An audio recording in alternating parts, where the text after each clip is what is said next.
beautiful friends. I am coming in because it's the last day of right before the new moon. Happy Valentine's Day for those of you that are into that. But it's the last day right before the new moon, and I told you I was going to tell you about energies and stuff. So I'm going to take these off because I got a glare.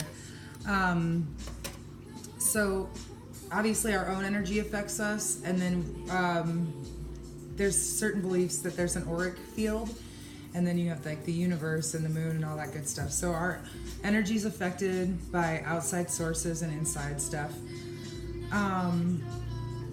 So right now, right before the new moon, it's the time of like letting go. So I figured today would be a good day to kind of start telling my story, the story that I don't really want to ever tell anyone, because I just want to pretend like I'm this strong being from no trial or error. But it's, you know, you don't get to be strong without trial and error. So the beginning of my story starts in my mother was a young mother, and she got herself into a domestic violent situation, which also had some sexual abuse and just a lot of trauma. So the reason I'm saying these things are because, you know, you may not have gone through like that kind of trauma at such a young age, because your brain is developing at a, you know, at certain stages, which I'll talk about later. So, you know, the younger that you were impacted by your trauma, the greater an effect it could have on you.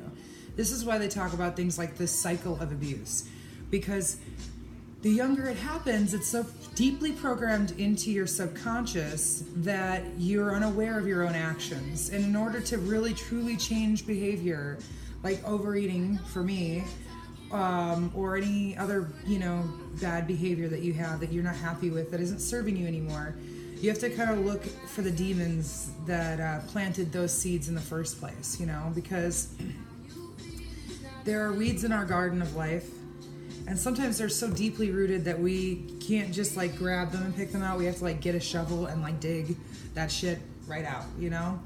So, but we can't have any healing unless those things are removed and they're acknowledged. And, you know, there's an entire process that goes to that, which I would, you know, I hope to share with you as much as I can. So like, that's pretty much what I wanted to say. I wanted to put out that, you know, our journey begins by looking at our past and figuring out what's really truly ours and what was someone else's behavior that we're just kind of carrying along in our baggage that we don't even really like need or want. And you'll recognize these habits that are not yours because they'll feel yucky when you do that, you know, like I've, you know, have a tendency to be a bitch sometimes because, you know, that's what people do. We're bitchy sometimes. So, but I know that it's not authentic to my actual, you know, like to who I am, because it upsets me, like it gets me upset about it, you know? So when you're upset about your own behavior, that's a pretty big red flag that that's actually not your behavior in the first place, and it might have come from someone else.